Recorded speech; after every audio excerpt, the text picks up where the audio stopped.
A lot of you guys enjoyed this rant video I made a while ago about my thoughts on every single elo, and I thought I'd make a more specific video talking about silver elo. The fact that I recently made a bronze to diamond series climbing through every single elo, and also that I have a challenger account should add some credibility to everything I have to say.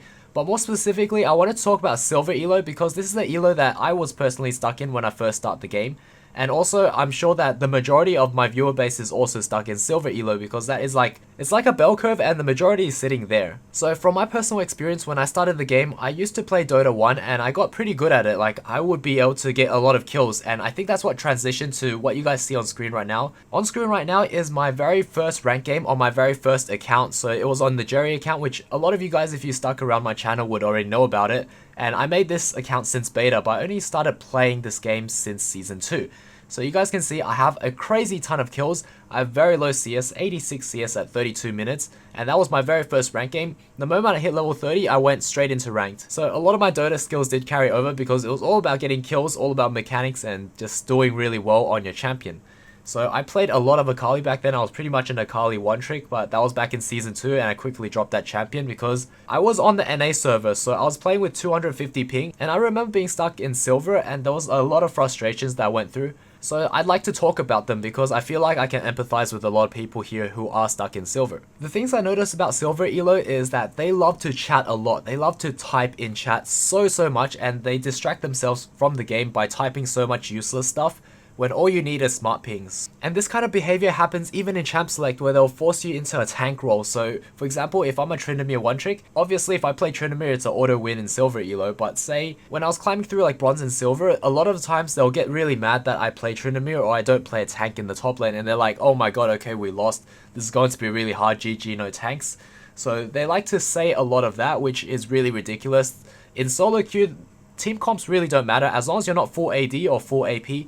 That's all that matters really. Like, in all 100% honesty, you can climb through every single elo bracket as long as you're not full AD, it's fine. But say for example, if your team comp is full AD because you have a Zed, Yasuo or Talon in the mid lane, you have to make sure that you look them up, and as long as they have a good win rate and they know what they're doing, you'll be fine either way. So the other thing I like to mention about silver elo is, as you guys can see in my screen cap, I had 86 CS at 32 minutes. Like, that is completely unacceptable.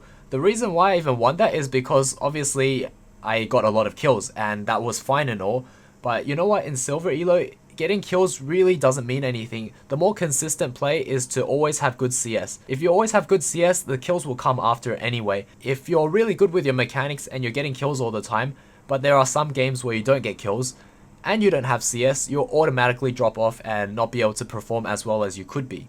So that's why you might be stuck in silver elo, is because you're not consistent with your CS. And if you play it right, you can be consistent, and being consistent with CS is all about macro play.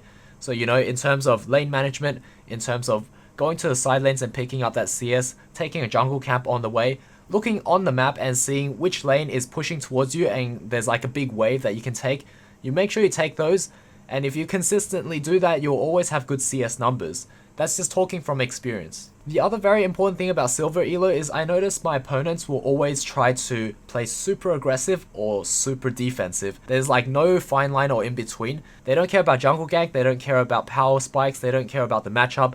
They're just like super aggressive, or they're facing a range matchup and they'll be like super defensive to the point where they miss CS and they get zoned off and they just don't play the matchup properly. They don't look for their own power spikes or anything like that. So the point I'm trying to get at is make sure you know your power spikes, know when you can go all in. So for example, if you're playing a melee matchup and you're up against a range matchup, you actually don't know when to all in, so you play defensive the entire laning phase. That's completely wrong, because if you're a Jax, you're a Fiora, you're Irelia, Camille, Tryndamere, any of those champions, and say for example you're up against a Gnar or a Jace, someone like that, just look that in silver elo they're probably going to take a lot of minion damage. So if you stand next to your range minions and they auto attack you, you back away, all those range minions are going to start firing at them, and if you bait them to keep chasing you but not let them get any more autos, they're going to get chunked to like 70% just like that. So those are things you can use against them.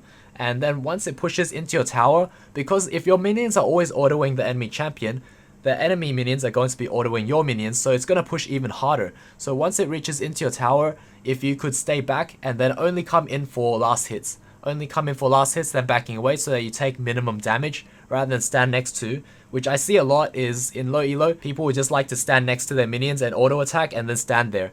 And then even though they can't last hit anymore, they still stay there, they don't back away. So you need to back away, then go in. Just weave in and out just to last hit.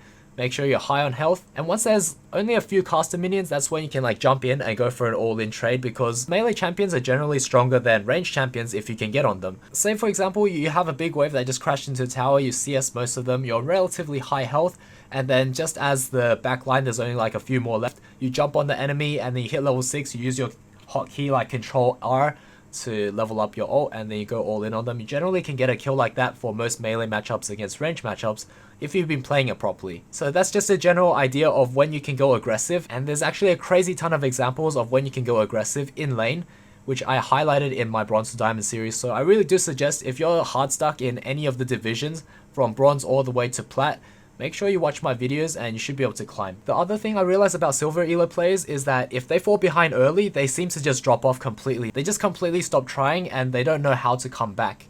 And a lot of the time it just comes from farming, taking up side lanes, getting good CS, and you'll automatically be stronger than the enemy just because they can't farm at all. So if you have good CS, you automatically beat them after you buy some items, which is really ridiculously easy to do if you know how to CS. Also, on the topic of playing too aggressive or too safe, one of the very important factors besides the matchup is to know the enemy jungler, so know where they started. And a very easy way to tell is if your top laner didn't leash, you look at your bot lane and they probably leash, so you'll know that they're going to come around the 2-minute 30 mark. Because that's generally the time that they go from their bot side camp all the way to the scuttle crab and then they gank you. So if you can ward around 2 minutes, you'll be fine. And just make sure that you pay attention to the map and know what the enemy jungler is. For example, if it's an Evelynn jungle, they're probably just going to farm all the way. And if she tries to gank you, it's very easy to get away. If it's like Graves, if it's Camille, those ones will try to gank early and they'll be really strong. But generally in Silver Elo, if you survive the first cheese gank, their pathing is so bad that they'll just completely derail and just be useless for the rest of the game after you survive a few ganks, farm up, and then you probably build to 2v1. That's what I've noticed anyway. There's a few takeaway messages I can give that would help you guys out. So make sure you keep typing to the bare minimum. So that is just typing out summoner timing. So for example, if they flash, just add 5 minutes to your game time and then type that out. For your enemy top laner flashed at 6 minutes, you type top F at 11 minutes. It's because it takes 5 minutes for flash to come back. That's the only thing you should ever type in chat, I feel, is just summoners. And then after that, everything else is smart ping. So for example, assist, on my way, attack, you know, help for tower dives and all of that. The next thing is to always look for consistent plays. Don't go for the low elo chase, because you guys all heard it before, you know, don't over chase for kills into the enemy jungle and then you just end up dying. Make sure you just push out the wave. Once you push the wave, then you can go and chase if you want to, and make sure that it's safe and you're strong enough. But always prioritize your lane first and then go for those plays like teleports and invades and all of that. Because say for example, you're a top laner and there's 3 or 4 waves crashing into your tower. Your jungler is calling for assist, getting invaded, and the enemy top laner is going towards them. You just don't have priority, so you have to ping them back. The best play is to tell your jungler to back away from that blue, because if you were to go down there as a level 1, you'd probably just end up dying or doing bare minimum. And even if you do come out on top, the enemy laner could be level 2 or 3 and you're still level 1. So you'll lose those 2 or 3 waves and you'll be screwed for the rest of the game. No matter how much you're going to get flamed in low elo, make sure you prioritize the smarter play over what they want. Another advice I can give you is stick to a small champion pool. Get really good at those few champions. Make sure you know the matchups well. Make sure you know when you can all in. And always think of a strategy of where your win condition is. Like, are you an early game champion that you need to kill early in order to thrive later on? And if you are an early game champion, what can you do to be the most impactful late game? So for example, Pantheon is really good in terms of ulting bot lane and mid lane and just using his ult in general in team fights and getting catches and engaging. So he's really good in that, and he's also really good early game, but he's really weak mid to late. Tryndamere is really good for split pushing, so you always have to think of an idea of how you can kill your lane opponent mid to late game. And if you can't kill them, then you're really useless, so you make sure you split on the other side, but generally that never happens if you farm correctly and you itemize correctly against the enemy champion. And my very last and most important advice is, if you're stuck in low elo, make sure you watch my Bronze to Diamond series. I have that link in the description below, so just follow through with that and you'll be able to get every single advice I can possibly give you guys in order to climb, because I think every single bit of information you need to climb is all in the series anyway. So hopefully you guys found this video useful. Let me know if you guys want me to make a bronze one or a gold or a platinum one, so I can delve more into detail for those elos. Anyways, I'll see you guys all in the next video. Cheers.